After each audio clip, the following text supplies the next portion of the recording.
Hi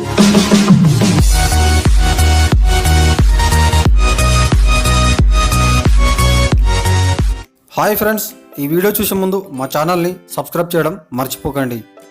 Ugadi పండుగను మార్చి 29వ తేదీ బుధవారమే జరుపుకోవాలని పండితులు చెబుతున్నారు. శ్రీ హేవలాంబి నామ సంవత్సర ఉగాది పండుగను మార్చి 29 బుధవారం ఆచరించి సంవత్సరమంతా శుభ ఫలితాలను పొందండి. 28 మార్చి మంగళవారం అమావాస్య ఉదయం 8 గంటల 30 నిమిషాల వరకు ఉన్నందున అమావాస్యతో కూడిన చైత్రశుద్ధ పాడ్యమి సంధిగడిలతో కూడుకున్న మంగళవారం ఉగాది పండుగను ఆచరించడం వలన ఆ సంవత్సరమంతా చెడు ఫలితాలను అనుభవించవలసి వస్తుంది. 29 బుధవారం బ్రహ్మి ముహూర్తంలో సూర్యోదయ సమయానికి చైత్రశుద్ధ పాడ్యమి గడియలు ఉండటం వలన ఉగాది పర్వదినాన్ని ఆచరించాలి.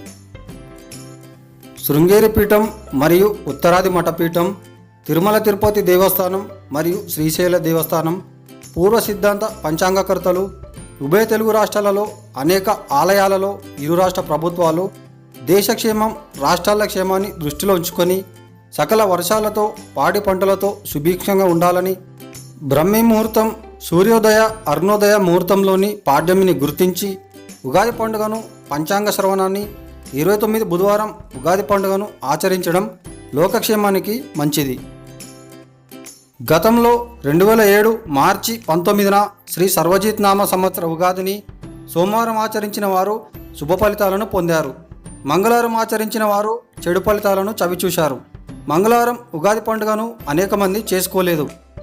ఈ సంవత్సరం అదేవిధంగా మంగళవారం కాక బుధవారం ఉగాది పండుగను చేసుకోవడం సకల జనులకు క్షేమమని పండితులు అభిప్రాయపడుతున్నారు. ఒకవేళ ఎవరైనా మంగళవారం ఉగాది పండుగ చేసుకుంటే ఇక వారి జీవితంలో కష్టాలేనంటున్నారు పండితులు. Okay friends, thanks for watching. Friends, ఈ వీడియో మీకు నచ్చితే లైక్ చేయండి లేదా షేర్ చేయండి. అలాగే మరిన్ని అప్డేట్స్ కోసం మా ఛానల్ని సబ్స్క్రైబ్ చేయండి.